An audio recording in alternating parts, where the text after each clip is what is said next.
ಯಾರು ನಿನಗೆ? ಹೌದು. ದೇವರೇ, ಯಾರಾದ್ರೂ ಕೇಳು, ಅಗತ್ಯಕ್ಕಿಂತ ಹೆಚ್ಚಿಗೆ ಕೊಬ್ಬು ಯಾರ ಹತ್ರ ಕೇಳ್ರಿ? ನಿನ್ನ ಹತ್ರ. ಅಂದ್ರೆ ಛತ್ರಿಮಂತ ಅಂದವಳಲ್ಲ, ಕ್ಷತ್ರಿಯ. ಹಾಗಾಗಿ ಏನು ಬೆಳವಣಿಗೆ ಆಗ್ಬೇಕು ಅಷ್ಟೇ, ಅಗತ್ಯಕ್ಕಿಂತ ಹೆಚ್ಚಾಗಿದೆ ಬಿಟ್ಟರೆ ನಿತ್ರಾಣಾಗು ಪ್ರಶ್ನೆ ಇಲ್ಲ. ಹಾಗಂತ ನಿನ್ನ ನೋಡ್ದವನಿಗೆ ನಿತ್ರಾಣಾಗು ಪರಿಸ್ಥಿತಿ. ನನ್ನ ಬಾಯಿ ತೆಗೆಸಬೇಡ.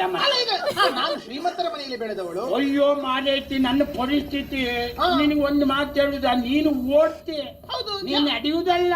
ಇಷ್ಟು ನಿಧಾನವಾಗಿ ಸುಮ್ಮನೆ ಇದೆಯಂತೆ ನಿಜಾನುವೆ. ಚಿಕ್ಕ ಪ್ರಾಯದ ಚದುರೆ, ಒಳ್ಳೆ ಕುದುರೆ ಬೆಳೆದಿದ್ದೆ. ನಿನ್ನನ್ನು ನೋಡುವಾಗ ದೊಡ್ಡವ್ರ ಮನೆ ಎಮ್ಮೆ ಅಂತ ಯಾರು ಹೇಳಿ ಯಾರು ದಯವಿಟ್ಟು ತಪ್ಪು ತಿಳ್ಕೊಳ್ಬೇಡ.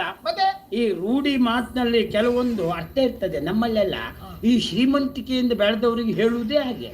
ಅದು ದೊಡ್ಡವ್ರ ಮನೆ ಎಮ್ಮೆಯೋ ಅಂದ್ರೆ ತಂಪಾಗಿ ಸುಖದ ಸೊಪ್ಪತ್ತಿಗೆಯಲ್ಲಿ ಬೆಳೆದದ್ದು ರಾಜಕುಮಾರಿ, ಅದೇ ಅರ್ಥದಲ್ಲಿ ಹೇಳಿದ್ದು ಬಿಟ್ರೆ ಬೇರೆ ಅಲ್ಲ. ಹಾಗೆ ಬೇರೆ ಅರ್ಥದಲ್ಲಿ ನಾ ಹೇಳಿದ್ರೆ ಜನ ಏನು ಹೇಳಲಿಕ್ಕಿಲ್ಲ ನನಗೆ. ಏನು?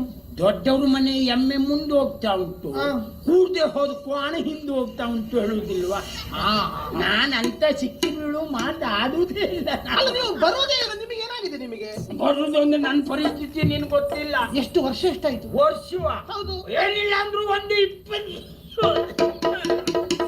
20 ವರ್ಷದಕ್ಕೆಲ್ಲ ಹೀಗಾಗುತ್ತದೆ ಯಾರಿಗಾದ್ರೂ?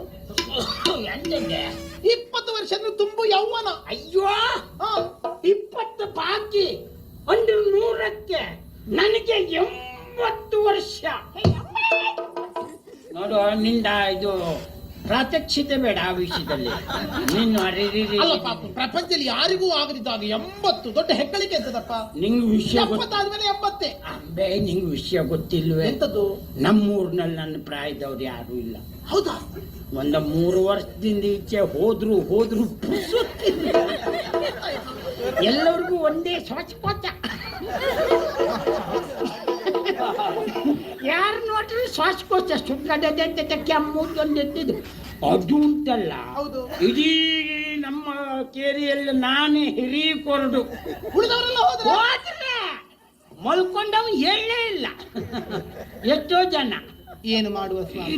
ಎಂತ ಪುಣ್ಯಾತ್ಮರೆಲ್ಲ ಹೆಚ್ಚು ಕಾಲ ಬದುಕುದಿಲ್ಲಲ್ಲ, ಹಾಗಾಗಿ ಅವರೆಲ್ಲ ಸ್ಮರಣೆ ಮಾಡುವ. ನನ್ನಿಂತ ಪಾಪಿಸ್ಟ್ರಿಗೆ ಮಾತ್ರ ತೊಂದರೆ ಇಲ್ಲ. ನನ್ನ ಸುದ್ದಿ ನಿಮಗೆ ಮತ್ ನೀವು ಏನ್ ಕೊಂಕ ಮಾತು ನನ್ನ ಹತ್ರ ಅರ್ತ್ಯ? ನೀವೇ ಹೇಳಿದ್ರಲ್ಲಿ ಎಂಜದ್ದು. ಈಗ ನನಗೆ 80 ಹೆಕ್ಕಳಿಗೆ. ಈಗ 80 ಆದವರು ಇಲ್ವ ಊರಲ್ಲಿ? 90 ಹತ್ರ ಆದವರು ಇದ್ದಾರೆ ನೋಡಿ. ಅಲ್ಲಿ ಇರ್ತಾರೆ ಊರಲ್ಲಿ ಬರುವಾಗ ನೋಡಿದ್ರೆ. ಊರಲ್ಲಿ ನೋಡಿರ್ಬಹುದು ನೀನು. ಇಲ್ಲಿ 80 ನಾನೇ ಬಿಟ್ರೆ ನೀನು ಊರಲ್ಲಿ ಇಲ್ವಾ? ಅಲ್ಲ, ಊರಿನಲ್ಲಿ ಇದ್ರು, ನಮ್ಮೂರಲ್ಲಿಲ್ಲ. ಆದ್ರೆ ಜನ ಇದ್ದಾರೆ. ಆದ್ರೆ ಒಂದು ನೆನ್ಪಿಟ್ಕೋ, ಗಟ್ಟಿ ಇರೋದಿಲ್ವಾ? ಗಟ್ಟಿ ನೀನು ನಮ್ಗೆ ವಯಸ್ಸಾದವ್ರೆ ಹೋಗ್ಬೇಕು ಅಂತಿಲ್ಲ. ಬ್ಯಾಡ್ದು ಹೋದ್ ಮಾತಾಡ್ಬೇಡ. ಮೊದ್ಲೆಲ್ಲ ತೆಂಗಿನಕಾಯಿ ಹಳತ್ತಾದ್ಮೇಲೆ ಉದುರ್ತಿತ್ತು, ಈಗ ಎಳೆ ಮಿರ್ಲೆ ಇದ್ದಾಗಲೇ ಬೀಳುವುದೆಚ್ಚು. ಯಾರು ಹೋಗ್ತಾರೆ ಅಂತ ಹೇಳಲಿಕ್ಕಿಲ್ಲ. ಅದ್ರಲ್ಲೂ ನುಸಿರುವಾಗ ಜಾಗ್ರತೆ ಮಾಡು.